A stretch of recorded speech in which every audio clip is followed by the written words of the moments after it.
Welcome everybody. Here we are, last day of May. Feels good. Sun is shining. We're all enjoying each other's company. It is so great to see you here and to welcome you to the 5,394th meeting of the Rotary Club of San Jose. For those who don't know me, I'm Sal Pizarro, this year's president, and my time with you is slowly dwindling to a close, but I'm going to hold on to as many of these last few weeks as I can. I'd like to thank the book committee, the book club, which is chaired by Arthur Weisbrot, for greeting us outside in the lobby. Arthur's going to tell you a little bit more about that committee in a bit, and he's placed some goodies on your table for you. But right now, we will move on and have our red badgers with the traveling microphones stand up and introduce themselves. In one case, it's going to be a short introduction, and we'll start there. President Sal, Daniel Saswetler, red badge. And that's all we'll say about him for a few minutes. And in the back, my star reliever. Good afternoon, President Sal. I am David Cowan. I do sales and management training, and my sponsor is in Korea. Great to have you, Dave. Okay, if visiting Rotarians and Rotarians with guests could please stand up, we can get you introduced. We'll start over here with Mark McKenna. So, President Sal, my name is Mark McKenna, and I'm pleased to welcome Faisal Karimi. Faisal Karimi is a journalist from Afghanistan. He's been to the club. This is his fourth visit. He spoke at the club, some may remember, about 9 months ago, and he recently got accepted into the Stanford Knight Fellowship Program for Journalism, so we're very pleased. That's wonderful. It's great to have you back, Faisal. It's nice to see you again. Good afternoon, President Sal. Your honor. Very nice to see you. Very good to be here. My guest is Tim O'Rourke, who's in line getting food. He's an environmental engineer, and very happy that he joined me today. Great to have him here.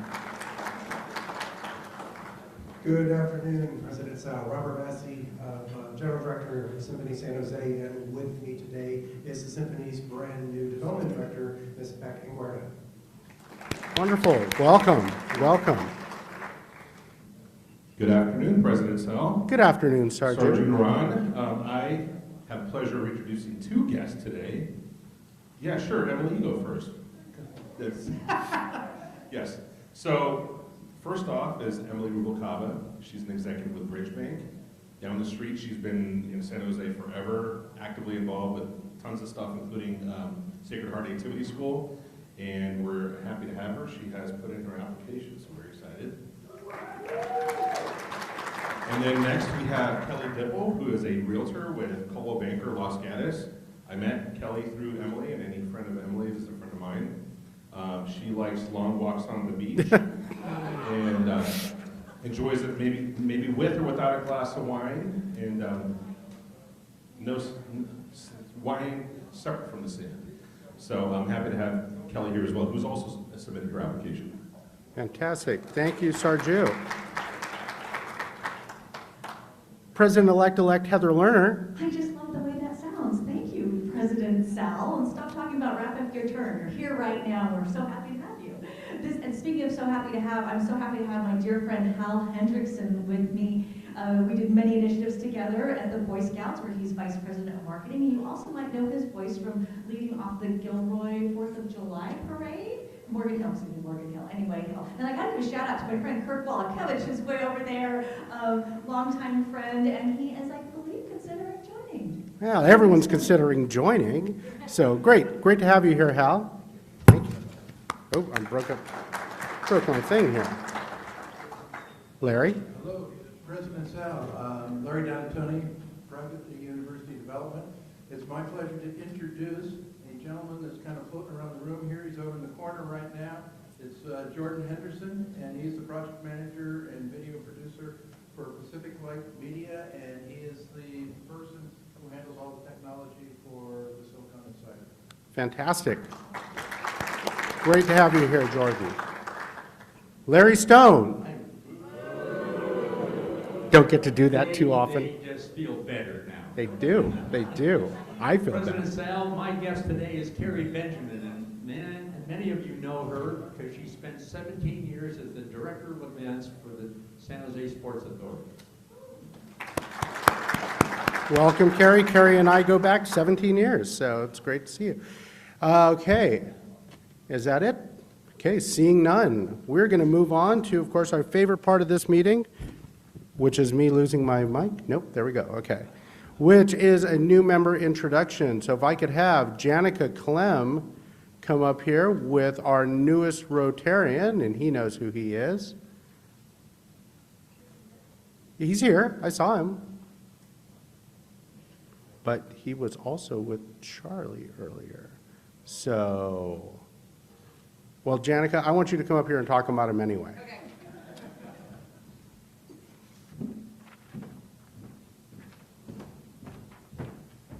David Hott, paging David Hott.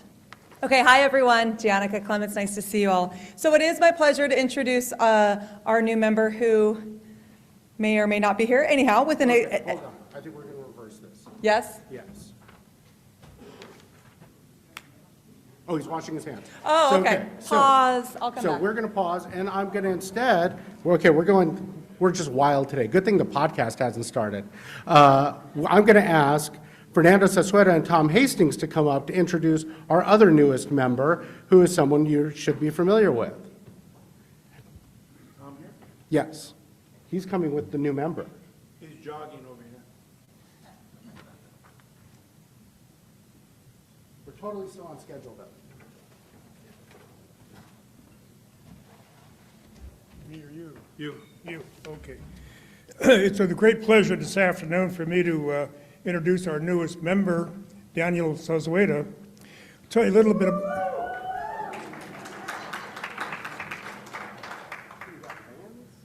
Was it time for that already?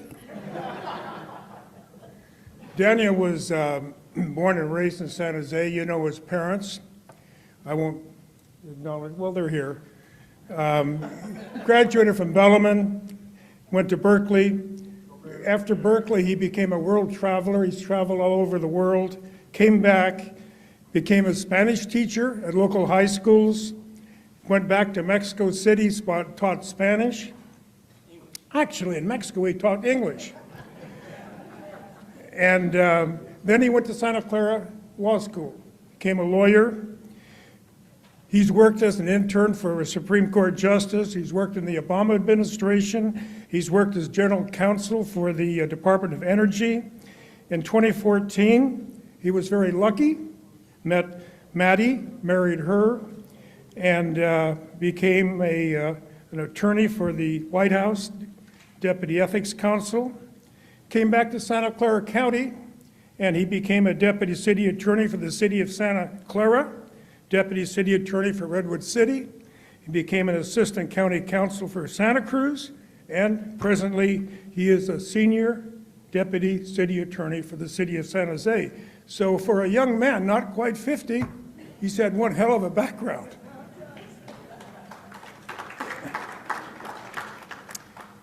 He lives on Negley Avenue.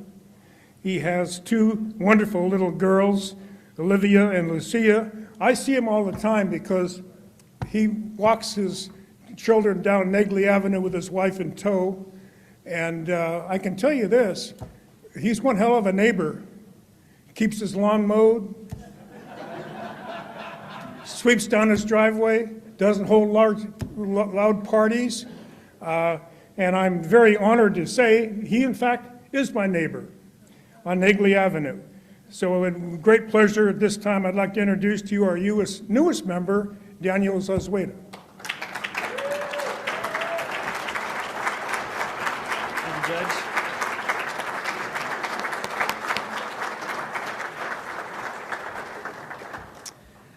Wow.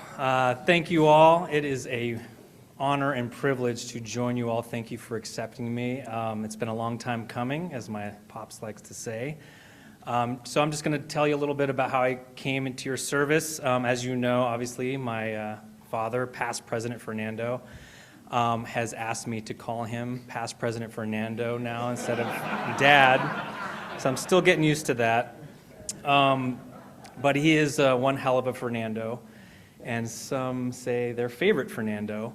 And this Fernando just had a birthday yesterday, so if we could give him a round of applause. 83. And I just wanted to tell another little story. I had the privilege to work for the Office of the White House Counsel for the Obama administration, and another reason I came back to San Jose was so I had the honor of working at the White House. One day, walking out of the Eisenhower Executive Office building, who do I see but Vice President Joe Biden standing there talking to a colleague. So I went over and introduced myself. And this was right outside of the EOB before you get into the West Wing. And he's telling some other colleagues who joined us the whole story and process that he underwent with his family to decide to join Barack Obama's ticket. And it was an incredible story that I'll tell another time. But something at the end, when he was wrapping up, that stuck with me was, this is right after the election in 2016. He said, it was a hell of an election. It's a tough loss. But the way we beat these guys is you go home, go back to where you come from, get involved with your community, get involved locally, and that's how we win. And so that really stuck with me, and that's exactly what we did. So 2017, my wife and I wrapped up our time in DC, came back home to San Jose, gave back to my parents by giving them some grandchildren, which they give back to us after they're done watching them. So it's a cycle that continues. Yeah, you've talked long enough. Let me just say something else. One last thing before I get the cane. I just wanted to speak to the rotary wheel, right? So I love symbols, and to me, the gear was designed to engage. And the way we engage here is we shake hands with each other. And so I see that as the gears of this wheel working, right? We're engaging with one another, and we make this rotary wheel work. And so I want to make sure that you all know that I have your back, and I look forward to engaging with each and every one of you. Thank you. I've got very little to say because Tom took it all. Tom did it all. Yeah. Anyway, this guy did the reverse of what most of us do. Most of us work our tails off, and then we travel the world. Not him. First, he traveled the world. Now he's working his tail off. Thank you. Thank you, guys, and thank you, Fernando. That was the longest new member introduction than any others that took place during your year, I'd like to point out, okay? Okay, we're going to take a quick photo. Judge, Tom, go down the steps yet. Okay. Everybody take a big step to your right. We got Fernando. Okay, we took 4 little steps. Thank you. Thank you. Thank you. Okay, now we will go back in time, and we'll have Janica Clem come up to introduce our newest Rotarian. Janica.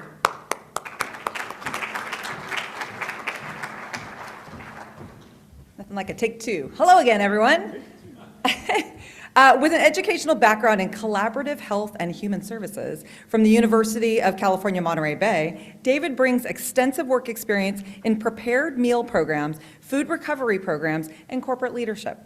David serves as the CEO of Loaves and Fishes in Silicon Valley, the home of the a la carte program.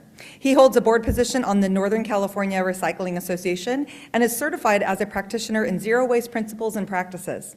David is also a member of the Edible Food Recovery Technical Council Executive Committee, California Resource Recovery Association. Holy moly, that is one name. Recently, David embarked on a journey at the University of California, Monterey Bay to obtain his MBA, which he will be graduating with in April of 2024.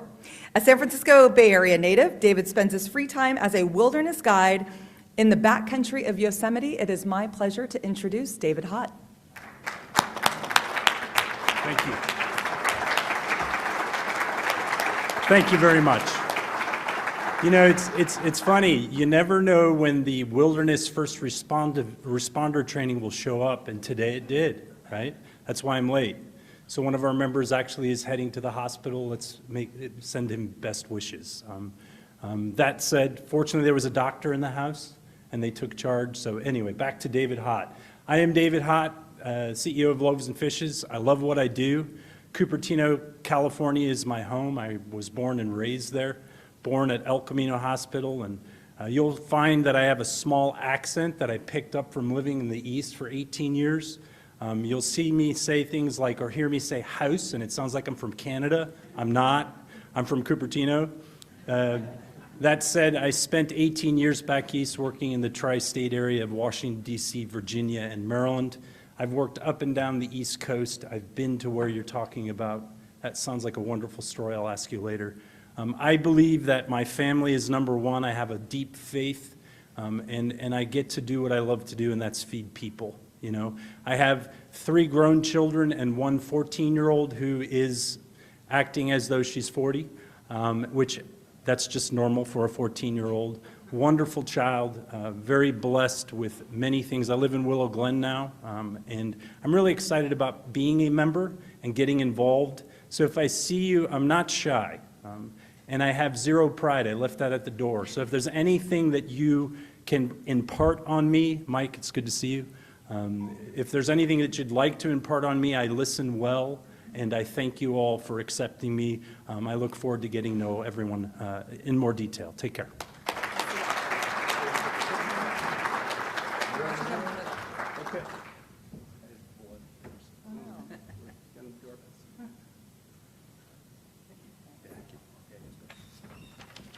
Okay, next up, we have Bill Schroe, taking a look back. Bill, come on up here. Tell us something about our history. And I want to take a moment as Bill's coming up here to thank him for doing this this year. This will be his last look back at the year. I'm not having him do one at debunking because Heather's taking care of that. So, Bill, thank you.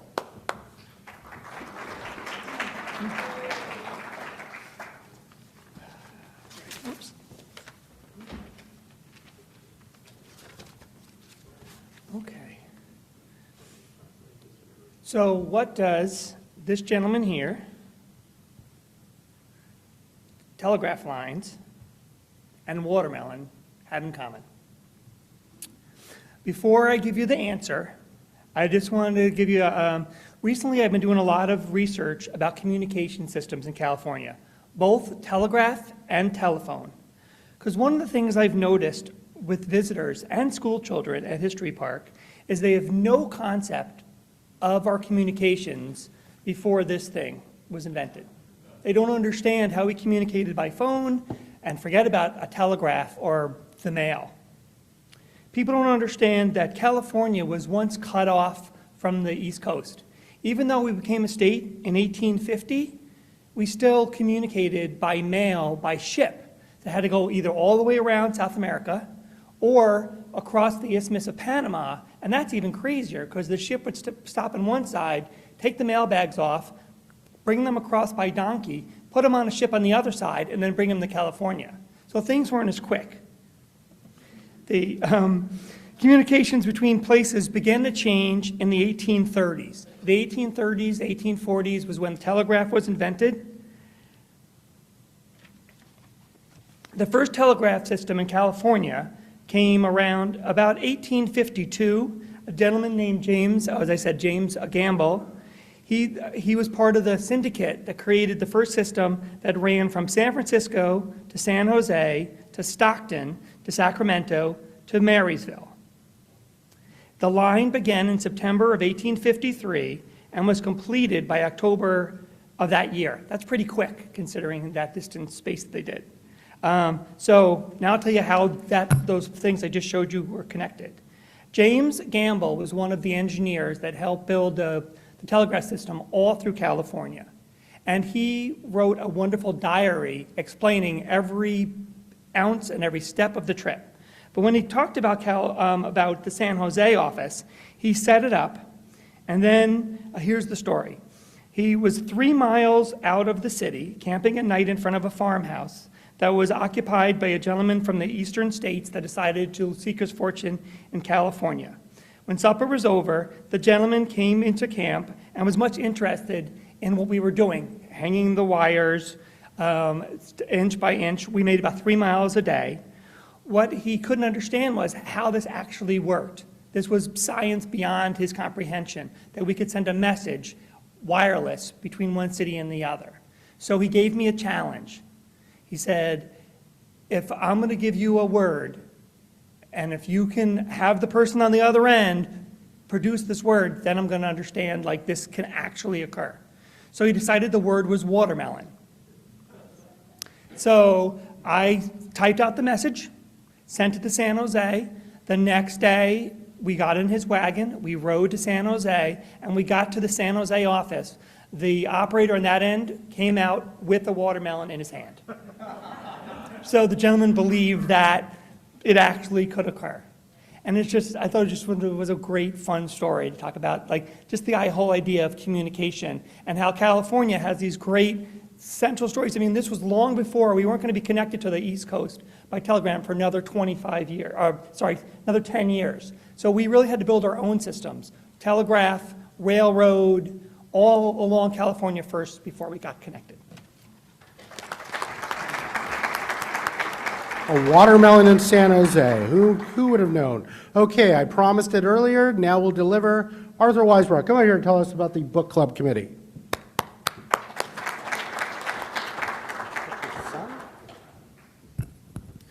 The Rotary Book Club is our club's best-kept secret, and we want to keep it that way. We meet once a month in a private room in a restaurant in Los Gatos. Our members are very diverse, men and women, professors, university administrators, two experts on Latin America who happen to be sleeping together, judges, lawyers, tech experts, bankers, an art historian, a doctor, and the former chief of police of Los Gatos, who's here today. We take turns recommending books to the group. Accordingly, the books we read are as diverse as our members. We read fiction, nonfiction, and historical fiction. I would guess that we read 70% either nonfiction or historical fiction. We have some wonderful musicians among our members, including singers, keyboard players, an expert violinist, guitar players, and a banjo player. We are usually treated to a wonderful concert at the beginning of each meeting. If you're interested in what we are reading, please ask Marie to add you to the book club mailing list. You don't have to do anything. You don't have to show up. You don't have to do anything at all. All you do is just follow what we're reading. There are no obligations. Now, I have distributed a list of books you might consider. It's my personal list, although the book club has read many, but not all of them. I couldn't make enough copies for everybody. If you want a copy, take a picture of it. Or I understand that Leslie and Marie will distribute the list through our email system next week. So anyway, we have a wonderful club. We enjoy it. Thank you very much. No newspapers on that list. It's a book club, but still. Okay. Before we get to our speakers, got a couple of announcements. First one, I have a phone. Whose phone? Someone's phone. Okay. It's up here. Second, next week, don't forget to sign up for the Spring Barbecue, June 14th. Remember, we won't have a lunchtime meeting that day. We'll just be at the barbecue. Still plenty of time. It'll be a great evening. I hope to see all of you out there, at least as many as we can. Next week, for our June 7th meeting, it is going to be a big meeting, as you've heard. We want to make sure as many of you are there as possible. First, we have Ring the Bell, because it'll be the last Ring the Bell of the year, so you can raise some money for our endowment with your good news. But it is also our vote on the next big project. We need at least 100 members present to have a quorum and make that a legal vote. We can usually pull that off. I'm not too worried, but just a reminder that if you were looking to take a week off, next week probably shouldn't be the week. And of course, we will have a special speaker that week. Mayor Matt Mahan will be giving us his 6-month update. So it's going to be a good reason to be here anyway. And last, I want to announce a little something that I'm doing that I hope some of you can join me on. This isn't an official Rotary event, but on July 1st, my first day as an immediate past president, I'm going to be running in the Stars and Strides run, which benefits the Valley Health Foundation, the former Valley Medical Center Foundation. And I am running as a San Jose Rotary Club member. That is my team. So if any of you are going to be running in that run on July 1st, please feel free to go into the drop-down menu and sign up as part of the Rotary Club so that we have a good showing. Of course, we've got members of our club who are involved with the Valley Health Foundation, Red Badger Michael Elliott, Carl Guardino is, his company Toronto Wireless is one of the sponsors. So we're not, I'm not pushing you to go because some of you may not want to run or walk, but if you can, come out there and root the rest of us on. I'm just hoping I make it the 5K and don't have to slow down too much and come in last. But I've been assured by Michael Elliott I will finish first in my age group. So, Fernando. I am running officially as past president. So, and that is it. So let me have Larry Donatoni come up here.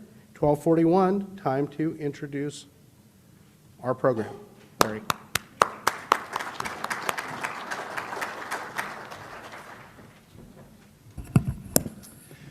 Good afternoon, everyone.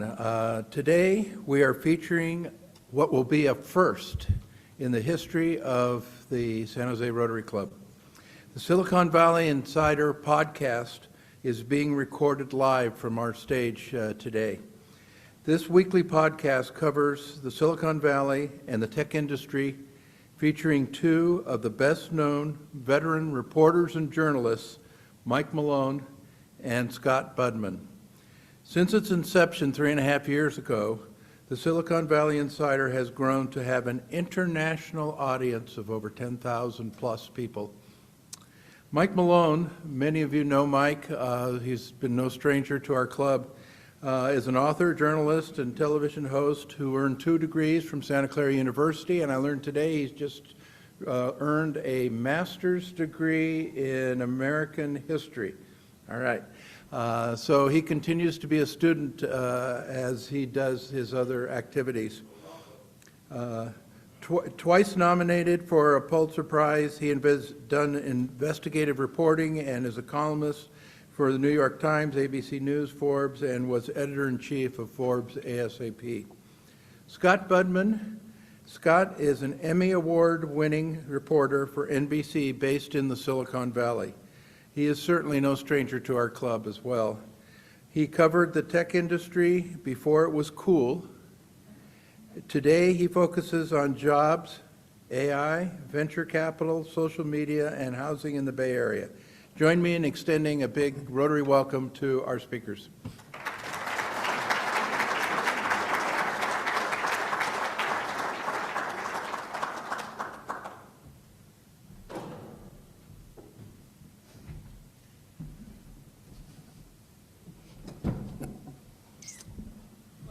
Great to be here. Yes, thanks. I'm honored. I'm astounded you invited me back after my last couple speeches here. We started the Silicon Insider podcast about 3.5 years ago. We met at a Starbucks and said, let's try it. We've been doing it every week, just about. For all of that time, all the way through COVID, we have recorded the show in the cab of a pickup truck, in a studio, in my living room, and lately we've been doing via Zoom. I got complimented for having dressed up for this. I tried to look like I do during the podcast. The difference is I'm actually wearing pants. And Scott, I don't have to introduce Scott to you. I mean, you all know him. He's a legend. To my mind, he's the finest technology reporter on television in America. And he's done it for a very long time. Thank you. Thanks. And it's always fun to talk to him. And he gets a chance to talk for longer than 2 minutes in front of a camera at 6 o'clock. So we both have fun doing this. So I'm going to start by doing a formal kickoff like we do on the show, because we're recording it. Jordan's over there working it. So if you all are ready, we'll get going. Hi everyone, and welcome to the Friday, June 2nd installment of the Silicon Insider, the only uncensored look at life and business in the Valley. This week's podcast is special. Over the years, we've recorded episodes of this show in a living room, in a studio, and even in a pickup truck. but never before a live audience. So this is a first. We are at the weekly luncheon meeting of the downtown San Jose Rotary Club, one of Silicon Valley's most enduring and influential institutions.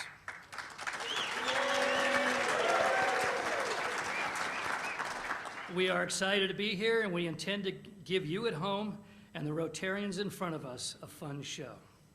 My name is Mike Malone, and I'm here with special contributor Scott Budman, technology reporter for NBC Bay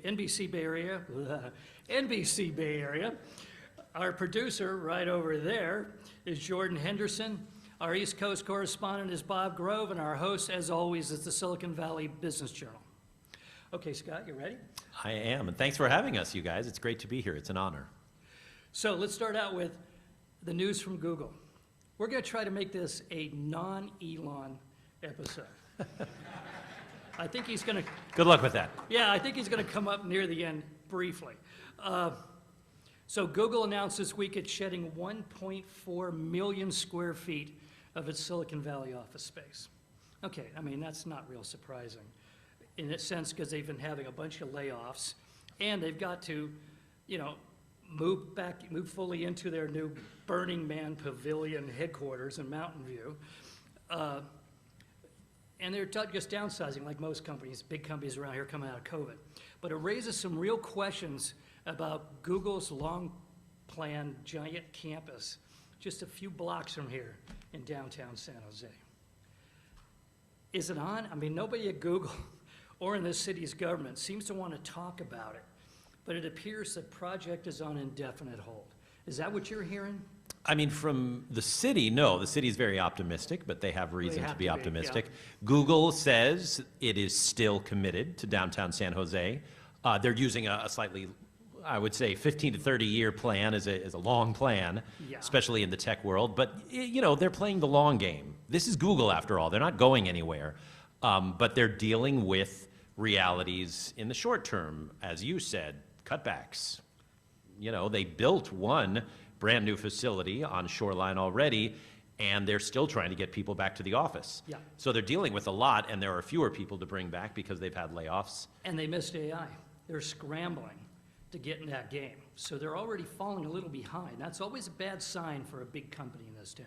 Right, although they are Google, so they can buy their way back into prominence. They have a lot of money, a very successful stock, and again, it is Google. It's not going anywhere. The question, if you're in San Jose, I think, is A, when that campus is coming to town, and B, not just for the Googlers and the developers, but what about housing?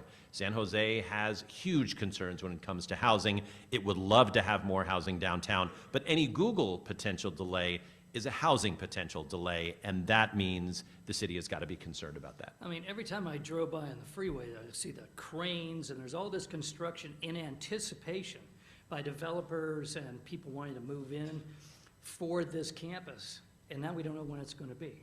And when you say 30-year plan, that's not a good sign. I mean, what does that mean for San Jose? I mean, it's tough, and I know that Mayor Matt Mahan ran largely on housing, and that's a big issue for the city, and that makes a lot of sense to really stress that. And you can see in other programs and other places, San Jose is building housing, desperately needed housing. As far as the Google plan, though, right, I mean, that's a big time span when housing is needed today. Housing is needed yesterday, not in 30 years. And so I think it's just a big question mark as to when that will happen, and if and how Google can expand its presence in San Jose. I believe Google wants to do that. I believe San Jose wants that to happen. It just sounds like it's happening slower than maybe 3, 4, 5 years ago the original hope was. Okay, so I made a down payment on a condo around that block.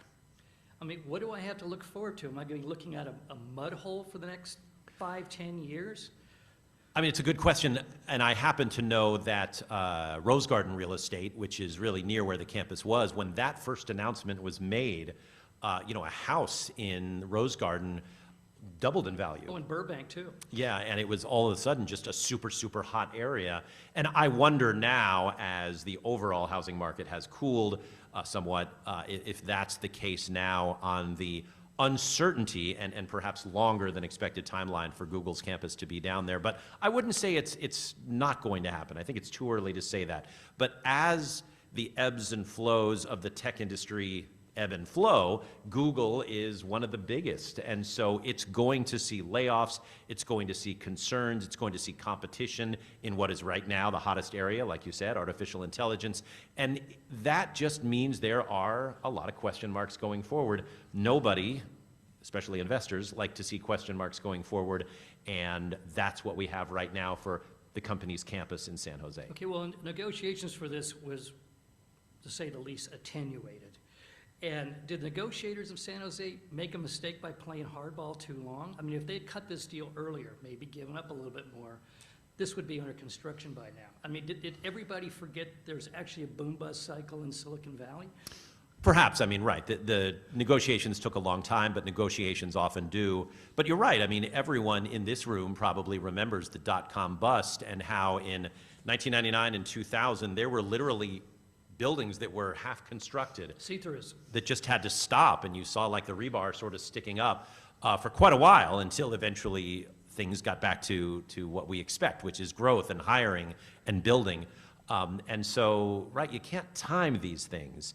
And so you can say, hey, if only this had happened earlier, yeah, there probably would be building, but, you know, life is full of those sliding doors, what if sort of things. For the time being, should the city just invest in grass seed and put it down there, have their own central park? I don't know. I think, and I'm not a city employee, I'm one of those people that antagonizes the city by asking questions, but I do appreciate that they are still working to get especially low and middle income housing in parts of San Jose.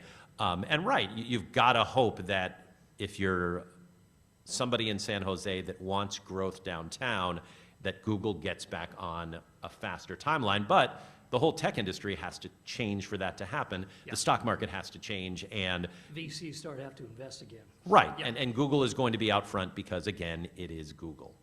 Okay, well, I'll believe it when I see John Hennessy eating in restaurants in downtown San Jose. There you go. Okay, Apple. Apple has long been the hottest company in this town. We'll talk about Apple in a minute, but right now, it's been displaced as the hottest company in Silicon Valley by a company that 5 years ago we really didn't see coming, NVIDIA.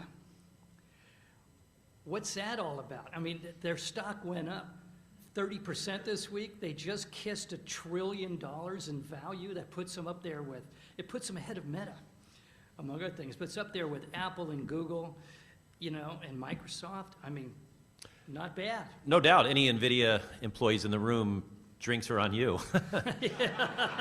My only pushback on that would be when you said we didn't see it coming. NVIDIA has been strong for decades now.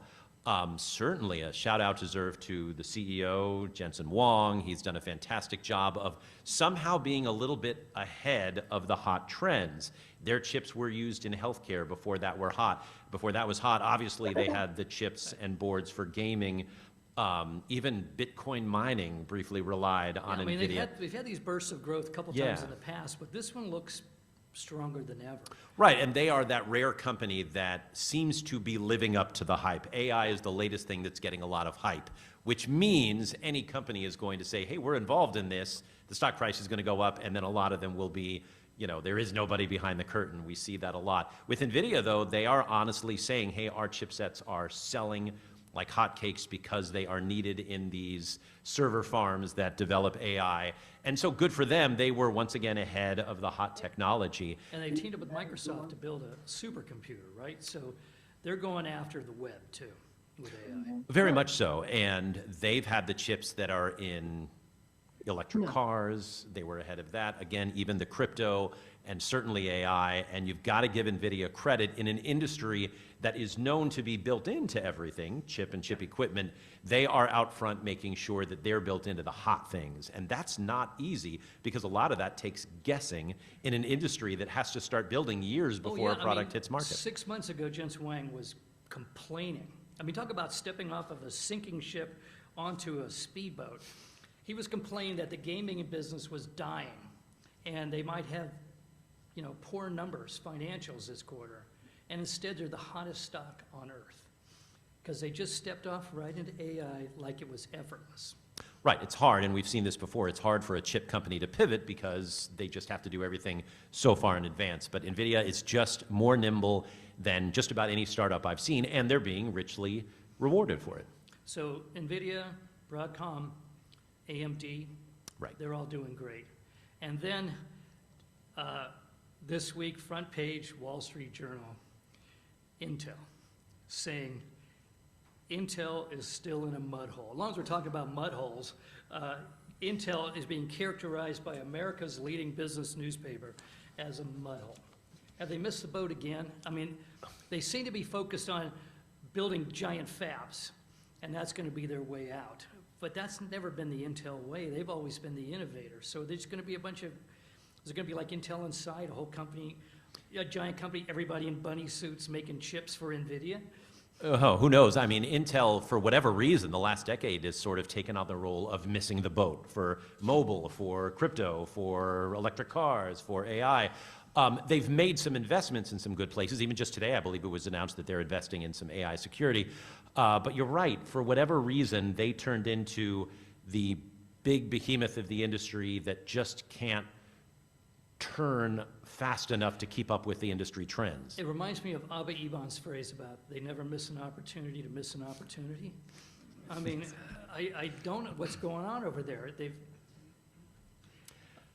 They just haven't recovered. Ever since Andy Grove. Right. They haven't recovered from missing the mobile boat, which is a several trillion-dollar boat that you don't want to miss. And they're still playing catch-up on that. And when you're constantly catching up to something that is now built into our lives, a la mobile, it's hard to stay ahead and catch up to the next thing. And that's their problem. Okay. Also this week, your old friend Elizabeth Holmes reported the Country Club prison in Texas. I say old friend because this poor guy covered that story for a year every day, getting up before dawn to go to the federal courthouse. And you got to be there for the verdict. And was this it? Is this the end of the story for 11 years? Well, so right, she was sentenced to 11 years in prison in Texas. She checked in yesterday. There are still appeals going through the courts. So there is a chance that she'll win an appeal and be let free. But it's doubtful, and again, I claim no legal knowledge despite my proximity to this case, but I talked to a lot of lawyers about this, and they say, hey, the appeal will continue, but even when the last appeal was filed, the district court said, great, we'll look at the appeal, but you're going to be in jail while we look at it. So that perhaps hints that they didn't think it had a really big chance. It's one of many appeals she's filed, and so, I mean, I've literally been part of this thing for 2 straight years, and it is a little weird to know that she's now in jail. As in, what am I going to do with my career from here on out? Did you see the telephoto lens shot of her walking? I did. It looked like a community college campus. Yeah, you know, last night on the news, I was talking about this with our anchor Raj Mathai, and they had it sort of spread out in the video wall we were looking at. And he said, you know, I went to San Diego State, and it didn't look that good. But look, a white-collar prison is still prison, was my response. And when you get an 11-year sentence, that's a pretty heavy... With 2 little kids. Right. It's a heavy federal sentence to have handed down by federal law. She has to serve at least 9 years, even with good behavior. Right. The 2 kids and the restitution she and Sunny Balwani owe is $425 million to the likes of Rupert Murdoch and the DeVos family and Walgreens, et cetera. That's going to be a lot of license plates. Yeah, I mean, you make somewhere between 12 cents and $1 an hour in jail, so it's not going to be made up during that time. One lawyer actually told me if she works every day in prison, she'd have to stay there something like 95,000 years to make the restitution.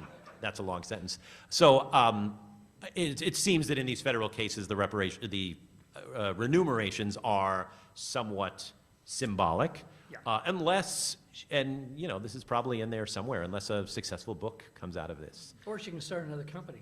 Or she can start another company. Silicon Valley loves a comeback story. Yeah. I got a call yesterday from the Mercury News asking me the impact of Holmes' story on the Valley. And I came up with several answers. See if you agree with me. One of them is she seriously damaged the venture capital industry. Agreed. A lot of these big gilt-edge VCs put a lot of money into her, and they lost it all.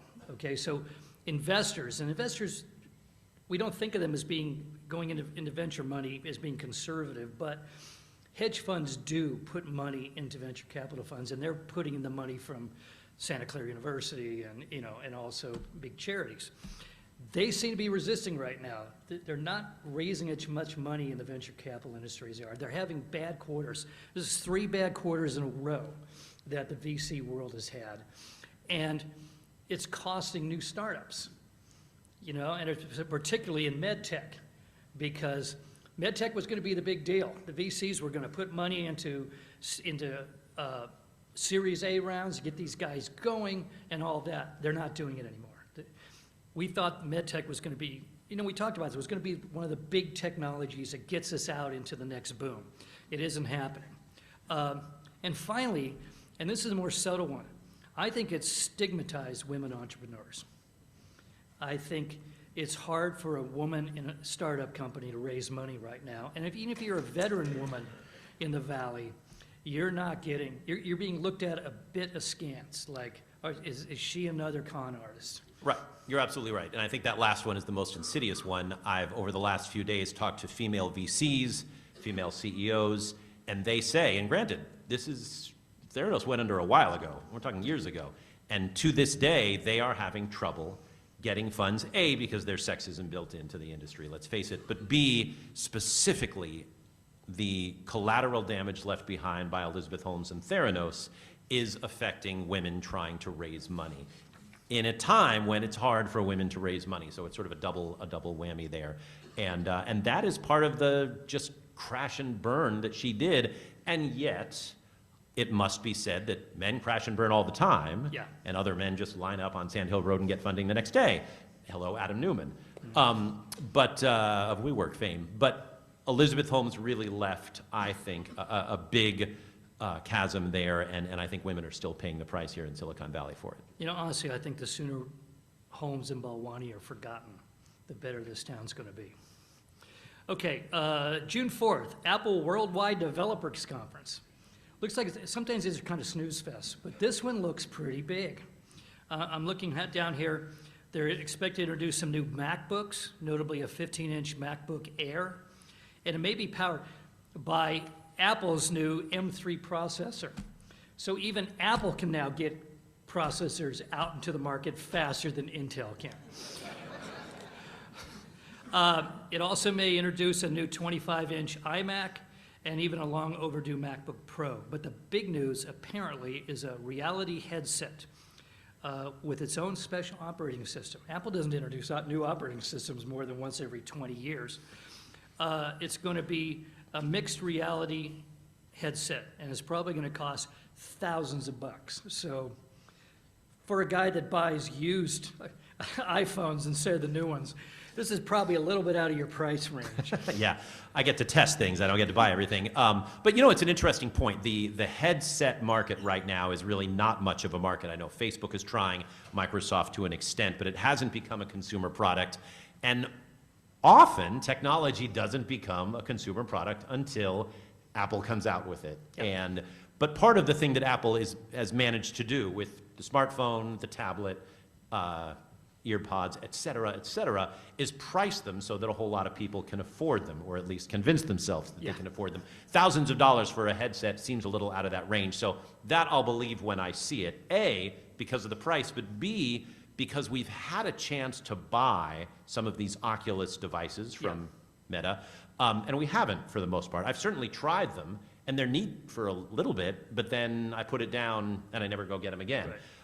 And that was sort of the case with a lot of Fitbit type things and smartwatches. So how does Apple come up with the next must-have consumer thing? Not by charging thousands of dollars, but by somehow making a product necessary that, let's be honest, when it comes to these headsets, has not yet been necessary at all in our lives. And so I wonder what they're going to do given the metaverse sort of going off to the side for now. And why would you need one of these things is the question I would always ask. What problem does it solve? And I don't know the answer to that yet. Yeah, but I think the real story here is that operating system. I think that's Apple's stalking horse into the whole world of virtual reality. Right, but do we want to be in the world of virtual reality? Well, you said you hated it when you tried the metaverse. No, it was just boring. I mean, it was like... Disembodied humans wandering through hell. Right, I mean, but that's how it's pitched. And like, hey, go to a concert in the metaverse. But wait, I love live music in the world. And, you know, go to a meeting in the metaverse. Well, come on, what have we been doing the last 2.5 years? Yeah. So and I don't mean to be overtly skeptical, although that is how I earn my paycheck. But I think we just need to say, why do we need this? We said that to Mark Zuckerberg and Facebook, and his answer was, okay, I admit we don't. And that made the company about $300 billion in market value in a very short period of time. It was a really good answer, I thought he gave. But now to ask I think Apple, their campaign should be, you get to be alone, and we'll give you legs eventually. Yeah, that's a really good 1-2 punch for the social world. Right, I would need to know why we need this and what problem it solves, and I haven't heard answers to either of those yet. Well, in terms of Apple, kudos to, to Cook. I mean, Apple may no longer be a great innovator, but it is the greatest product developer in history. Right, I mean, we've learned through Silicon Valley that, right, product innovation is huge, and all of you who have bought anything from cars to phones appreciate what's come out of this area, but also how you update those products and supply chain those products and get those products into people of all ages, pockets and purses, et cetera, and no one, I think, in history, perhaps, has done that as well as Tim Cook. I can't remember one, and I'm old. Okay, finally, if you've grown tired of Alexa awakening you in the morning to the voice of Shaq or Samuel L. Jackson, which is actually kind of cool, or God forbid, Melissa McCarthy, Amazon has announced that function is about to end on your device. The good news, you can write to Amazon and they'll give you a refund on your subscription. Now see, as someone who covers privacy, I'm going to push back on that and say, okay, Amazon, so a device that listens to me 24/7 in my house is fine. Sleeping. Right, but the idea that Shaquille O'Neal or Melissa McCarthy is going to be the voice is somehow going out of business. I'd rather saw my leg off than listen to Melissa McCarthy wake me up in the morning. I like Melissa McCarthy. Oh, I do too, but... I've never heard her wake, so, right, anyway. No, Alexa is the apocalypse. I mean, let's call it. I mean, it listens to everything you say. It can listen to what your neighbors say. It can listen to your fight in the next room. I mean, as we spoke, and I just noticed on the news, Amazon had to pay some huge fine for the Ring doorbell. I mean, people are getting hip, the FTC is getting hip to privacy concerns that, we constantly talk about. And not to disparage any of you if you have a Google Assistant or an Alexa, but just know that it's listening to you, whether you like it or not, and maybe aggregating the data and not specifically thinking about you, but that's a privacy violation, whether Shaquille O'Neal is the voice. Bottom line is we should own our information. Yes. And until that happens, it's going to be this. So you can get rid of all that stuff, and meanwhile your kids are on TikTok supplying the Chinese every bit of information about your life. Well, now that is an issue that's not going to go away anytime No. soon. Do we ban TikTok? Montana is trying to do that Montana right did. now. Right, and I mean, good luck with that, by the way. And but TikTok almost has to have a future, and I just wonder, is it possible to have a future unless they spin off an American version of it? Because, and think about where our country is in terms of left versus right and Democrat versus Republican and all of these things, is there one thing that both sides agree on? And the answer is TikTok and Chinese spying. And the country came together with the spy balloon. It has come together on TikTok. It is completely not together on anything else in this world. So that tells you something about what TikTok needs to do, because it is the one thing uniting our country. That's it for now, ladies and gentlemen. I'm proud to say that we did not mention Elon Musk or Twitter today. Thank you, you guys. You can find us on the Silicon Valley Business Journal homepage, as well as on Spotify, Anchor, and Google Podcasts, Apple Podcasts, LinkedIn, and check out our YouTube page. Thanks to the Downtown San Jose Rotary for being such a great audience, and we'll see you next week. Bye-bye.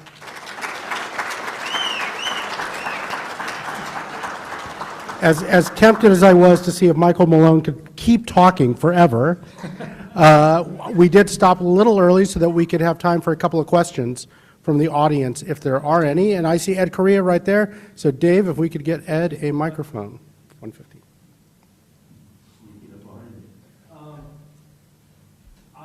Being a tech in the industry, I'm curious about Broadcom. They seem to be on a buying binge. A couple of years ago, they bought Veeam, and then in the news last week, Apple invested $430 billion. Was it billion or billion? I think it's probably billion with a B. Yeah. Thoughts on that? Everything's with a B now. Well, not my chicken. Yeah, no. I mean, you know, Broadcom is sort of the, you know, almost the Warren Buffett of companies, right? It keeps buying and buying and successfully growing and growing. And I'm in awe of that. That hasn't always been a great solution for tech companies, but look at Broadcom last week. I mean, it just is soaring on, you know, the new sort of love for chip companies, especially those that can, you know, stake a claim in AI. So I don't know where it goes from here, but it's proven that acquisition strategy can work. And I wouldn't be surprised in an economy and in a tech world where we're starting to see some winners and losers if during this sort of slow time, if we don't see a whole lot more acquisitions and consolidation. Yeah, the challenge with M&A is, can you make those acquisitions, can you bring them into the company? I mean, Cisco was a genius at that, but there's an awful lot of companies that just buy stuff and kill it. So Broadcom seems to have figured out the secret sauce for doing it. So it should be interesting where they go from here. Dave, you've got a question? Yeah. Last October, NVIDIA stock was 112. It closed today at 378. Is it time to short the stock? We give stock advice. We go to jail. Yeah. Not going to touch that one. Yeah. So you mentioned AI a couple of times, and just, I think it was yesterday, a group of CEOs mentioned that AI is a threat to humanity comparable to nuclear weapons. I wonder what your thoughts are about sort of what's happening in the AI world and where that's going to go in the medium term. I mean, there's a whole huge conversation on that. I will just keep it brief and say, I think at this very moment, and I don't claim to know what's going to happen 10 minutes from now in AI, the apocalyptic, you know, ideas are a little overblown. But there is concern because we're going to lean on this more and more. And by this, I mean a technology that, while cool and convenient, is also frequently inaccurate. And so whether I'm a high schooler writing a paper or, you know, an executive coming up with a plan, you know, there are inaccuracies in the system because the system is simply something scouring all of human knowledge. And again, that's extremely impressive, but it's also extremely dangerous. And I just think we're going to more and more, before worrying about the machines taking over, ask ourselves, isn't X better with a human touch? And I think we need to start answering that question before we lean even more into AI. Yeah, I think, you know, when blue-collar jobs started disappearing because of automation, everyone kind of shrugged and said, well, you should have gone to college. Now, AI is threatening white-collar jobs, and it's the end of the world. I'm not that concerned yet. Show me a sentient AI system, and then I'll start to worry. If it has an identity and a self, then I'm really worried. I should ask Scott what his story is today and have him tell you. It's kind of illuminating. Well, so the National Eating Disorder Association had decided for its hotline it would add an element of a chatbot instead of just a human on the other end. And I think they made the decision to try a few days ago. As of this morning, they said it's not good, it's not working, it's not giving out the right information, which again is asking, wouldn't a human being on the other end of something so sensitive and personal be what you want. And so as much sense, not really, but as much sense as it makes, because we're all used to talking to robots on the other end if we're making, say, a flight reservation or something like that. If it's something so important as, you know, an eating disorder hotline, again, let's just ask the question, wouldn't it be better to have a empathetic human being on the other end as opposed to a robot chat bot scanning all of the internet for better or for worse? Yeah, just imagine the worst-case scenario of people with eating disorders calling an AI system that has no human feelings. And then picture what could happen. It's like calling the government. Okay, I'm afraid we have to wrap up there. Sorry, Arthur. Michael S. Malone, Scott Budman, thank you so much. The podcast is Silicon Valley Insider. Or Silicon Insider? Is there a valley in there? No. No valley. Silicon Insider, okay. See what I read? So thank you so much. On your behalf, a contribution has been made to History San Jose, which helps preserve our city's heritage. That's great. So thank you so much for your time. Remember, next week in this space, we got Mayor Matt Mahan, so until then, keep the good times rolling.